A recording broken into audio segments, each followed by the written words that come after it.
Hi, welcome to the video. Make sure to like and subscribe if you enjoy, and comment your thoughts and opinions on the stories. Let's get started.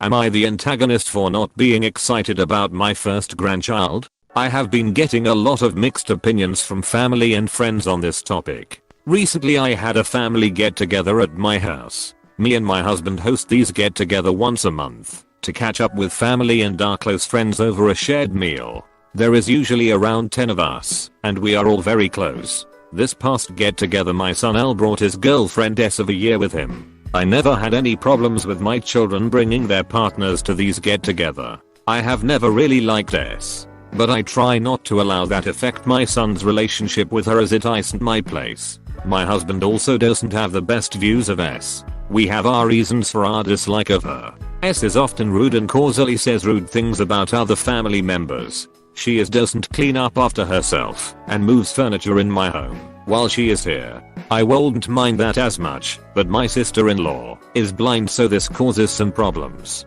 She makes remarks about my daughter's struggles with fertility, which has been causing my daughter a lot of emotional pain, along with just being an ass to my daughter in general. She also mistreats L, often yelling at him, belittling, and gaslighting him. She scolds him like he is a child over things like him not doing enough chores at their apartment. She is unemployed and lives at his apartment while he works long hours. Overall not a pleasant person. I have tried to explain to my son that the way she treats him is unacceptable and that they should honestly break up. A few weeks ago S kicked my son out of his own apartment over an argument. He said he was through with her, and I thought that was the last of it. This past get together S was there with L. I didn't press or ask questions as it wasn't my business. After the main course, while everyone was relaxing and chatting at the dining table, S and L stood up saying they had news. S had recently found out she was pregnant. Everyone congratulated the two, while my stomach sank. I could tell something was off with L as well. He had always wanted kids, but he didn't look excited. S began talking about how excited we must be to finally after so long be having our first grandbaby. My daughter looks upset, but still congratulated her. Me and my husband just stayed quiet. We quietly congratulated our son who looked miserable before bring out dessert. Recently I have been getting a lot of angry text from S saying how disappointed she was in us for not being over the moon about our first grandbaby, and how we didn't seem all too thrilled. She accused us of hating her and being racist towards the mother of our grandchild. I'm not white, and how we would have no contact with her or L until we apologized. A couple of friends and family have said I should have just sucked it up, but I don't think I was in the wrong. I'm worried about L, who I haven't heard from since the get together. So Reddit, am I the antagonist? Now for the top comments. NTA, you didn't even say anything mean. You didn't make a scene. You said congratulations quietly. What the hell did she expect? Confetti to rain down on her head? Good lord. Second, cannot even begin to comprehend how someone can be so glaringly awful to move furniture around a home that isn't theirs knowing there is a blind person depending on the setup. Wow. Just wow. Moving furniture around knowing there is a blind person for whom this causes problems, and talking about finally getting a grandchild in front of someone who you know struggles with fertility. S is a special kind of awful. NTA, you've noticed many signals of abuse, and as soon as he is ready to leave she's pregnant. It seems like she baby trapped him. I was also going to mention this. Are you sure she's actually pregnant? Am I the antagonist for saying my mom had no responsibility to my half siblings in a fight? So my parents have me and my sister Katie. We are both mid-20s now. Dad had an affair, got the other woman pregnant, and she told mom about her and my dad's relationship when she was 6 months along. Mom kicked dad out immediately and they divorced. Dad was living with and engaged to other women. They had another kid a short time later. My sister and I were 6 and 7 when our lives got turned upside down. Dad's other woman second wife bailed when she realized he still wanted mom and would have stayed had she not kicked him out. She left her kids behind too. Dad wanted mom to step into our half siblings' lives. Mom held firm on her no. When Katie and I were teenagers, our dad ended up seriously injured, and our half siblings spent the best part of a year in foster care. A big deal was made of this, because dad had requested our mom be asked to take our half siblings if something happened to him, and mom had said no when approached. We didn't see our half siblings at all during this time. It's been almost a decade since all that. Dad fully recovered and finished raising our half siblings alone. But mom's lack of taking in half siblings has never been forgotten. Dad hates her for it, and so do our half siblings. Katie and I also get some shit from them for not being demanding mom save them from foster care. They had a shitty experience. I will always 100% be on my mom's side for that. She did what was best for her and ultimately what was best for me and Katie, because we needed our mom healthy and doing good, not struggling and drowning in her own feelings because she was trying to take care of the kids who reminded her of the affair her ex-husband had. Katie is engaged, and the topic has come up a lot. Dad and our half siblings are not happy with mom being an active part of the wedding, and they say she should be cut from the wedding for not protecting our half siblings. Katie said no way in hell. I said that mom had no responsibility to them, and I never thought she did anything wrong. My words sparked an even worse fight, where they said we should care about our half siblings. And how could I condone the actions of a grown woman who left kids to go to foster care when they were the siblings of her own children? Am I the antagonist? Now for the top comments. NTA, where is BO mom in this? That's where the anger should go. It's not your mom's fault that dad downgraded to a woman who ditched her kids and him. Since their BO mom is Maya, the half siblings are redirecting their anger towards the other mother figure. Op's mom may have been in their lives from the outside looking in. She isn't, however, part of their lives. That's something the half siblings probably pine for and will never get. NTA, their anger is directed at an easy target, your mom. It's much harder for them to accept/process that it was their own BO mom that abandoned them and her fault that they ended up in foster care. Your siblings would probably benefit from therapy. I think you mean the half siblings would benefit from therapy. Agree with you. Am I the antagonist for refusing to give my partner the code to my safe? Throwaway and usual mobile formatting apologies. I 32F and a gemologist. I spend my days in the lab testing and identifying stones. From the nature of my work, I also have a large and valuable collection of jewelry, but also gem specimens that I keep in a safe I specifically bought and had installed to keep them safe. I also have a second smaller safe for keeping important documents like passports. I own my home, and my boyfriend, 33 male, of 2 years, recently moved in as he was renting before. I gave him the code to the smaller safe so he could put valuables in it, but he also wants the code for my gem safe, not to put anything in it. But he says, because we are living together now, I should trust him and give him the code. I've said no, because he has no reason to open the safe, as the only thing it's used for is storing my collection. Has said he has no interest in my gem collection, doesn't want to look at them, but still wants the code to access them. This is causing tension because he says I should give it to him as a show of trust, and I said no, because he literally has no reason to go in there, so he doesn't need the code. This is a 6-figure collection, so I'm not being difficult over a few little gems here. I'm the only one who knows the code. So Reddit, am I being tar here? Also, we are in the UK, so we spell jewelry differently to the US edit. Holy hell, this blew up way more than I ever expected. I'm sticking to my guns and am not giving him the code. All you lovely internet strangers are right. It's a huge Mariner flag, and I'll be telling him to pack his stuff. I'll update you later. Thank you all for your comments. Edit 2. This keeps coming up. The safe weighs nearly half a ton. It's bolted to the floor and wall and is from a company who makes safes, vaults and strong rooms for jewelers. You could bring the house down around it and it would still be intact. Final edit. I think I have phrased it badly, but all of the gems and jewelry in the safe are mine and mine alone. I do not keep any clients' jewelry at home.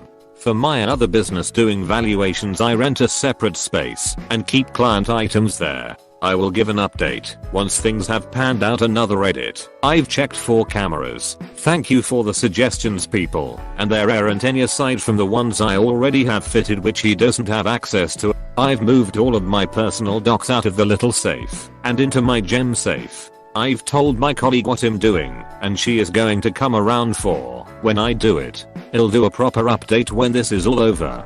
Now for the top comments. NTA. Is he serious? Ask him to give you his bank card pin, ML passwords, account passwords, etc. Because you now live together, and see what he says. Honestly, my husband and I have all this information on each other, but it was freely given, not demanded. It happened organically over the past decade, and knowing him, he doesn't remember mine anyway. I'd be pretty sketched out if he demanded to know my passwords. NTA. There is no reason to know. I really don't follow his reasoning. He doesn't want to go in your safe, but he wants to be able to. What is he? A cat? Edit. Thanks for the awards. Hatter, I have a cat and this is his energy 100%. NTA at all. If anything. He's tar. It's your home, and he moved in, and he's trying to manipulate you by framing the code to the gem safe as a sign of trust. You already trust him by giving him access to the small personal safe. As others pointed out, this is a huge red flag. I would actually consider having him move back out because he clearly feels entitled and hid it so well and now his true colors are showing. I would be worried about your passport and anything else in case he ever does anything shady like open a bank account or credit card or uses it illegally. No one but you needs access to the gem safe. Ever. This is such sketchy behavior. I don't trust him, and you should really reflect and think if there are other signs to worry about.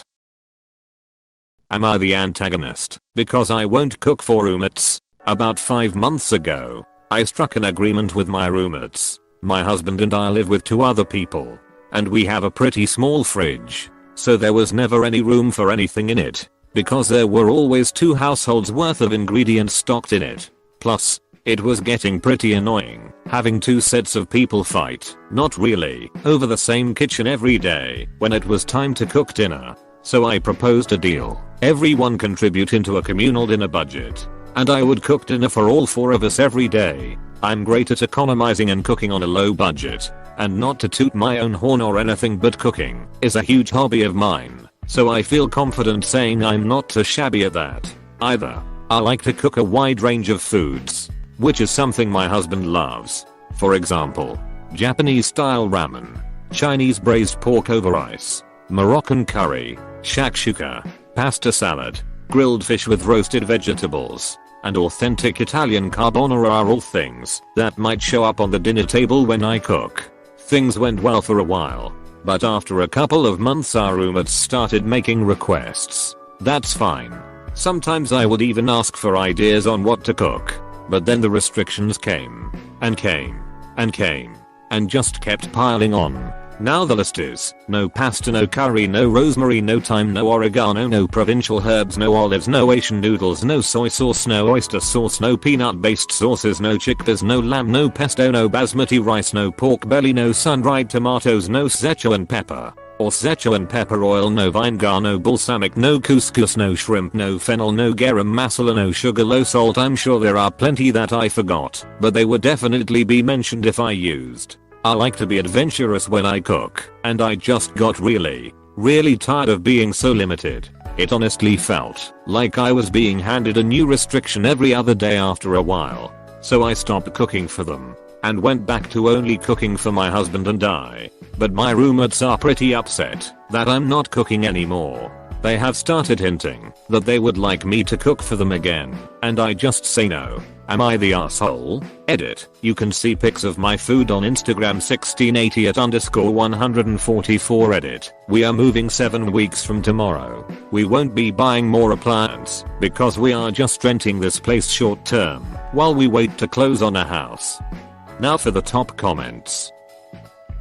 My husband and I volunteer as tribute. We will be your new roommates, not the a-hole. Our new home will have a bed and breakfast in Amsterdam, where I will cook for anyone who visits. I even plan on putting in a new kitchen and hosting Airbnb experience cooking classes.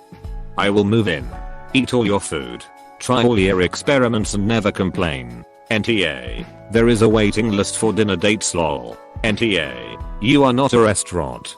They can go back to sucking cheese out of a tube.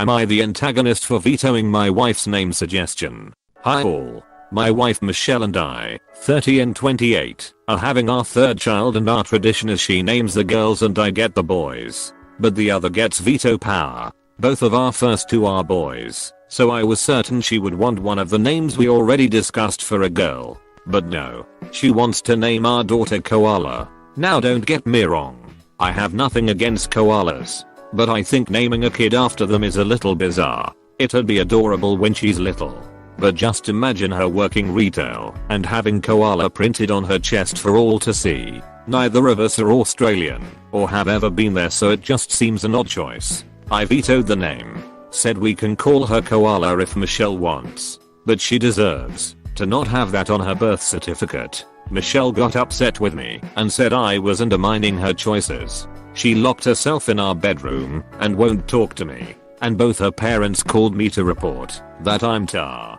I didn't mean to undermine her, but I think that name is going to spell nothing but trouble. Am I the antagonist? Now for the top comments. NTA's Australian. Just know, it can be a cute nickname when younger, but not a legal name. That's just terrible. Also, ask her if she wants your daughter BB teased with mentions of dirty animals and chlamydia. Australian here too. Seconding this. Google koalas chlamydia. This kid is going to get bullied relentlessly. Koala can be a cute nickname at home, but don't let this kid suffer with it as their legal name. Please. Show her these replies, if you have to. NTA unless the boys are named Panda and Grizzly, then you're the a-hole. Don't be silly. Koalas are marsupials, not bears. Siblings are named Numbert and Possum. Am I the antagonist for calling the police on a family at the beach? My family went to the beach yesterday and there was a large family or multiple families maybe 15 feet away from us. There was a baby girl with them who looked to be somewhere around 18, 20 months old, and they had her on a leash and tied the leash to their tent. There were dogs at the beach that were treated better than that baby. She had toys and snacks, but that treatment is still inhumane. I started to talk to them and asked why the baby was on a leash. They said she likes to chase dogs, birds, and squirrels, so the leash made sure she stayed near them. I offered to watch her so she could go off her leash for a little bit, but they insisted that she was fine. The dad started to get angry, so I left, but I couldn't get over the fact that they tied the baby to the tent so they wouldn't have to watch her and make sure she doesn't run off. So I called the police on them for abusing the baby. The police came, but they didn't do anything. They assumed it was me that called, and the dad yelled at me for ruining their vacation and putting them at risk. They're not white, so they assume any interaction with the police is automatically dangerous. My husband found out that I called the police, and he said I was overreacting, and that I acted like a bitch by calling the police on them. Am I the antagonist for calling the police on them for tying the baby to the tent? Now for the top comments. AITA. A baby harness is not a leash. They are designed for children for safety. They were using an item literally made for the purpose they were using it. It's not up to you how parents create a safe environment for their children. It was not a police matter as no one was in danger. Also, why would they have a complete stranger watch their child? That has a much bigger risk of being dangerous than having their child in a harness and a safe place. I'm so blown away by this post as a mom. I almost immediately started shaking my head while reading. Op doesn't mention the baby screaming or crying or even being uncomfortable. Also, dogs off leash at the beach are safer than a baby who decides to run into the ocean. I'm so tired of people acting like they can speak on someone else's parenting when the baby is obviously okay. You're the a-hole. Info. When you say leash, do you mean a baby harness? AITA. They were using a baby harness to keep their child safe. There was no abuse here.